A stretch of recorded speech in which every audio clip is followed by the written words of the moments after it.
On a warm summer afternoon in Erie, Pennsylvania, a crime unfolded that would puzzle investigators for years.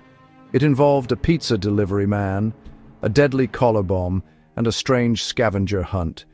The events seemed like something from a movie, but they were very real. The story of the pizza bomber case is one of America's most shocking crimes. Erie was a quiet place, but on that Thursday, the peace was shattered. A man walked into a bank with a bomb locked around his neck, claiming he was forced to rob the bank.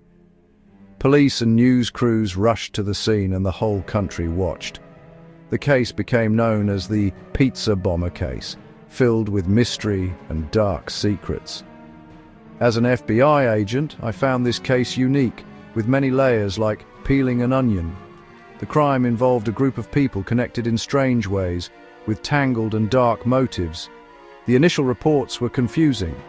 A man with a bomb around his neck had robbed a bank. The man, Brian Wells, was a pizza delivery driver sent on a strange call that led him into a nightmare.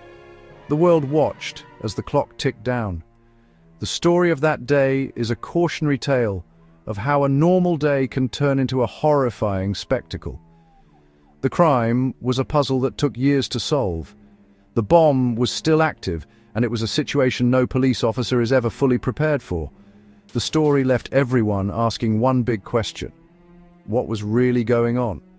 The tragic events of that day marked the beginning of a dark and complex investigation. Brian Wells was a 46-year-old pizza delivery driver for Mamma Mia's Pizzeria. Known as a reliable employee, he was a bit of a loner, but well-liked. On August 28, 2003, Brian was just doing his job. He had no idea that his next delivery would be his last. A strange call came in for 2 pizzas to be delivered to a remote address. The address was 8631 Peach Street, leading to a television transmission tower. Another driver was supposed to take the call, but Brian stepped in. It was a decision that would seal his fate. At the tower, Brian encountered the people behind the plot. He emerged with a heavy metal collar bomb locked around his neck. He was given a strange homemade shotgun and a set of detailed instructions. These instructions led him on a bizarre scavenger hunt, with the bank robbery as the first step. Brian was now caught in a trap, told that if he followed all the instructions, he would get the keys to unlock the bomb. Terrified, he drove to the PNC Bank at the Summit Town Center. His simple life as a pizza man was over. He was now at the center of a complex and deadly plot. A live bomb was ticking away just inches from his head.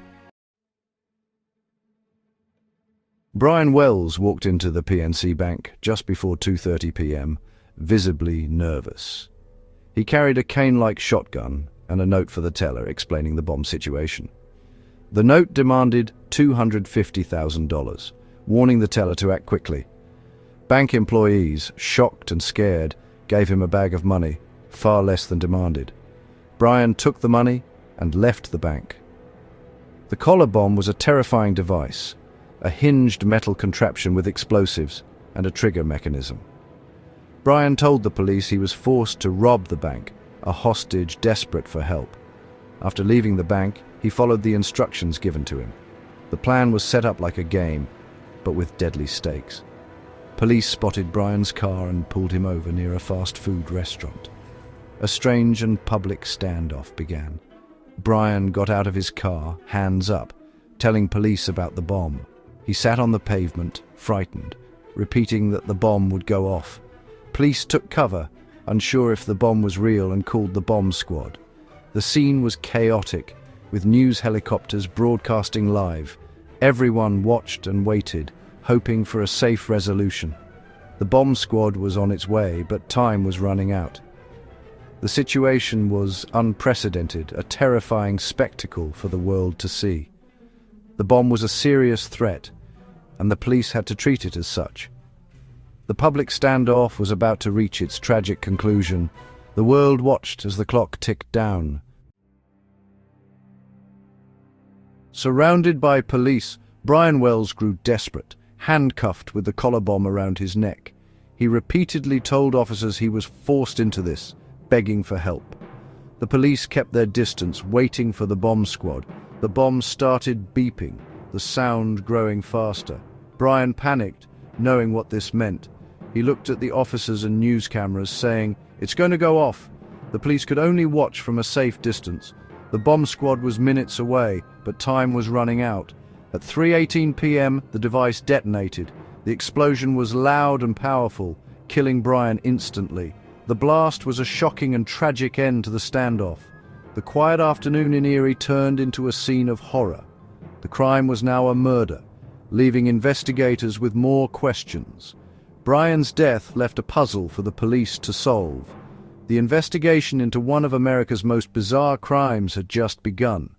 The tragic death of Brian Wells was only the first chapter in a dark story. The bomb had killed the only person who could have explained what happened. The collar bomb that killed Brian Wells was a complex device. Bomb experts discovered it was a cleverly designed handmade explosive.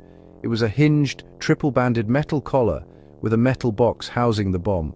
The device was designed to be difficult to remove, with anti-tamper mechanisms. The bomb was fully functional, with real explosives and timers. The creators never intended for Brian to survive. The bomb was a murder weapon, not just a threat. The complexity of the bomb pointed to skilled conspirators. The search was on for those with the skills and motive to create such a weapon. The bomb itself was a clue leading investigators to the conspirators. Inside Brian Wells's car, investigators found 9 pages of handwritten instructions. These notes laid out a complex scavenger hunt, promising a key to unlock the bomb. The first task was to rob the PNC Bank for $250,000. The notes were demanding and taunting, with specific instructions and time limits. The scavenger hunt was a race against time, with Brian's life on the line. The police followed the clues, hoping to find the conspirators. The first clue led to a container near a McDonald's, then to a wooded area. The trail was long and winding, impossible to complete in time. The scavenger hunt was a cruel trick, giving false hope. The notes were filled with drawings, codes, and warnings. They were a key piece of evidence, revealing the plot's elaborate nature. The scavenger hunt was not a game to find a key, it was a carefully crafted part of a murder plot. The investigation into Brian Wells's death was complex. A break came when William Rothstein called the police about a body in his freezer. The body belonged to James Roden, linked to Marjorie Deal Armstrong. Rothstein's call connected a murder to the pizza bomber plot. The investigation focused on Marjorie Rothstein and Kenneth Barnes. Marjorie was intelligent but manipulative, Rothstein a handyman, and Barnes a retired repairman. Kenneth Barnes confessed, implicating Marjorie as the mastermind. The plan was to get money for Marjorie to pay Barnes to kill her father. Rothstein had the skills to build the bomb, Marjorie was the driving force, and Barnes connected the plan. The investigation revealed a conspiracy of greed, murder, and betrayal. The simple bank robbery spiraled into a larger conspiracy. Was Brian Wells an innocent victim or a willing participant? His family claims he was forced into the robbery, pointing to his terrified final moments. Conspirators claimed Wells was involved, needing money to pay off a drug dealer. Some evidence suggested he was part of the plot, but many holes exist in this theory. If he was in on the plan, why was he given a real bomb? The conspirators knew it was real and never intended for him to survive. The government prosecuted the case with Wells as a participant, naming him an unindicted co-conspirator. This decision was controversial, with many believing Wells was a victim. The truth may have died with him, leaving a tragic story. Whether a pawn or a player, his story remains a tragic one. The motives behind the pizza bomber plot were tangled. Marjorie Deal Armstrong's primary motive was money, believing her father was spending her inheritance. Kenneth Barnes, a crack cocaine user, needed money and agreed to help. William Rothstein's motives were mysterious, possibly manipulated by Marjorie. The murder of James Roden was tied to the plot. Killed by Marjorie over fear he would go to the police. The conspiracy was built on greed and paranoia. It was a dark plan hatched by desperate individuals, leading to 2 deaths.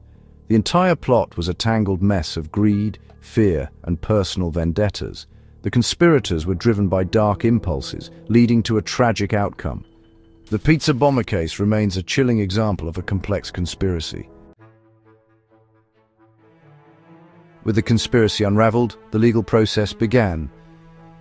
William Rothstein died before facing charges, but his confession was crucial.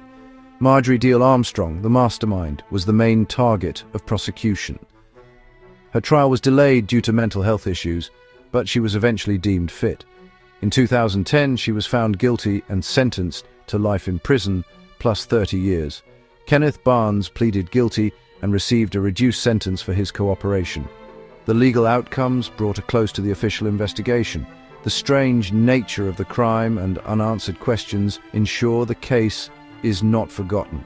The pizza bomber case remains a chilling reminder of the dark and violent path chosen by the conspirators. The legal process brought justice, but many questions remain unanswered. The pizza bomber case continues to fascinate and disturb the public. It remains one of the most bizarre and complex crimes in American history. The story has all the elements of a Hollywood thriller, making it memorable. The case has been the subject of numerous books, documentaries, and television shows. The Netflix series Evil Genius sparked renewed interest and debate. The case is a perfect example of how truth can be stranger than fiction. For law enforcement, it was a lesson in dealing with the unexpected. The investigation required years of patient and detailed work. Ultimately, the story of the pizza bomber is a human tragedy. It's a chilling legacy that ensures the case will be studied for years to come.